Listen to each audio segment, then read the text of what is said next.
Benvenuti e bentornati su Dai colori ai sapori. Io sono Valentina e oggi vi mostrerò come preparare dei deliziosi pangoccioli sofficissimi nella versione vegana. Sì, ho detto vegana perché sono senza uova, senza latte vaccino, senza burro e utilizzeremo la farina di tipo 1 per una versione più light e salutare. E nonostante ciò vi verranno davvero morbidissimi. Questa ricetta la realizzeremo utilizzando il metodo Tanzong, ovvero un preimpasto, e non vi preoccupate perché sarà davvero facile e semplice e non avremo bisogno né della planetaria né dell'impastatrice e non dovrete lavorare l'impasto a mano per minuti e minuti, ma con un procedimento veloce e semplice otterrete dei pangoccioli davvero deliziosi.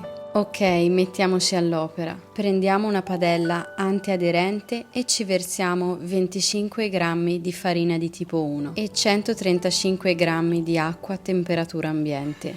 Ne mettiamo prima una parte e diamo una mescolata e poi aggiungiamo il resto. Mescoliamo bene affinché si sciolgano tutti i grumi e poi per sicurezza utilizziamo la spatola schiacciando in questo modo per eliminare eventuali grumi. Ora possiamo accendere il fuoco a fiamma medio-bassa e mescoliamo di continuo e vedrete che nell'arco di poco tempo il composto si addenserà. Calcolate che da quando avrete acceso il fuoco passeranno 2 minuti e mezzo circa e sarà pronto. Ogni tanto schiacciate in modo da uniformare il tutto per evitare la formazione dei grumi. Guardate, quando avrà raggiunto questa consistenza, che si sarà addensato, sarà diventato lucido e si staccherà dal fondo, allora possiamo spengere il fuoco. Se no, se avete un termometro, dovrà segnare 65 gradi. Poi coprite con della pellicola trasparente facendola aderire bene al composto in modo che non si secchi.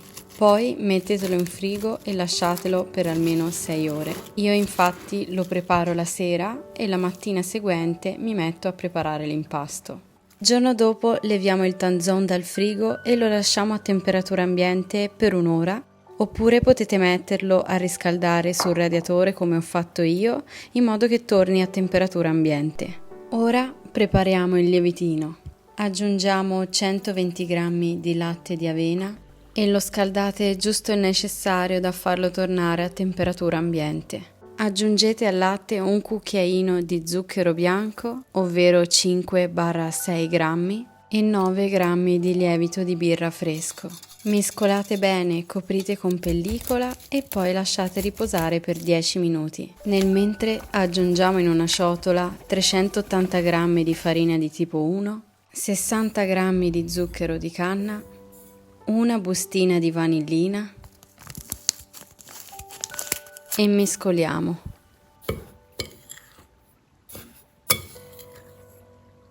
Ora possiamo aggiungere 40 g di olio di girasole. Quando sarà arrivato a temperatura ambiente possiamo levare la pellicola e aggiungere il nostro tanzong insieme al lievitino. Mescoliamo bene finché non si sarà sciolto e poi possiamo aggiungerlo alla farina. Diamo una mescolata e poi aggiungiamo 4 g di sale, ovvero 2 pizzichi generosi. Continuiamo a mescolare con un cucchiaio e poi ci aiutiamo con le mani. E ora per circa un minuto fate le pieghe dall'esterno all'interno in questo modo. Non vi preoccupate se l'impasto è appiccicoso perché dovrà essere così. Se avete difficoltà e vedete che vi si appiccica troppo, basterà che vi inumidite le dita. Ora coprite l'impasto e lasciatelo riposare per 20 minuti. Ora ungiamo la superficie con l'olio di girasole in modo che l'impasto non si appiccichi e lo lavoreremo per solo un minuto e mezzo. Con le mani unte lavoriamo l'impasto con questo movimento e se necessario aggiungete un altro pochino d'olio. Passato questo tempo formiamo la pallina e se vogliamo ci possiamo aiutare con una spatola. Copriamo l'impasto e lasciamolo riposare per 5 minuti. Passato questo tempo, ungiamo un po' la spatola e la superficie. E ora possiamo andare a stendere l'impasto e aggiungere 120 g di gocce di cioccolato fondente. Ne aggiungiamo metà e ripieghiamo l'impasto. Poi schiacciamo in questo modo e aggiungiamo il restante. Poi ripieghiamo le estremità e lo lavoriamo fino a quando le gocce si saranno uniformate all'interno dell'impasto. Ci vorrà davvero pochissimo. Aggiungete nuovamente un po' d'olio, formiamo una palla e poi aggiungiamo un po' d'olio nella ciotola in modo tale che non si attacchi. Copriamo la ciotola con pellicola affinché l'impasto non prenda aria e lo mettiamo a lievitare in forno con luce accesa a 30 gradi, fino a che non sarà raddoppiato. Nel mio caso ci sono volute 2 ore. Aggiungiamo un pochino di farina sul piano e formiamo 12 palline da 70-71 grammi l'una. Formiamo le palline praticamente come se dovessimo strizzare un palloncino alla base.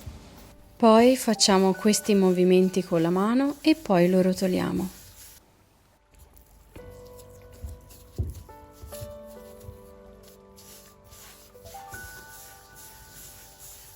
Una volta formate tutte le palline, le copriamo con pellicola trasparente e le mettiamo in forno sempre a 30 gradi con luce accesa per circa 1 ora e mezza o fino a che non si saranno tutte unite e gonfiate. Guardate come sono belle gonfie. Ora possiamo spennellarle tutte con del latte d'avena e mi raccomando siate delicati per evitare che si sgonfino. Preriscaldate il forno a 180 gradi e cuocete in forno statico per circa 15-20 minuti. Con il mio forno ce ne sono voluti 20. Nel frattempo prepariamo la glassa. Ci serviranno 15 g di zucchero a velo e 10 g di latte di avena. In questo modo simuleremo quella lucidità che dà il tuorlo d'uovo e verranno davvero buonissimi. Appena abbiamo sfornato i pangoccioli li spennelliamo con la glassa. Guardate come sono belli, a vederli non sembrano neanche vegani. Sono super lucidi, davvero morbidissimi e lasciano la casa con un profumino davvero invitante. Il metodo Tanzong utilizzato in questa ricetta servirà proprio a renderli sofficissimi e a farli durare più morbidi a lungo. Una volta freddi li potete anche congelare e poi riscaldare quando avrete voglia di pangoccioli. Si conservano per giorni chiusi in un sacchetto ermetico oppure in una campana. Io spero tanto che questo video vi sia piaciuto e se vi è piaciuto fatemelo sapere mettendo un bel like e iscrivendovi al canale se non lo avete ancora fatto. Grazie per essere state qui con me, mi raccomando fatemi sapere cosa ne pensate qui sotto nei commenti e noi ci vediamo alla prossima. Un abbraccio, ciao!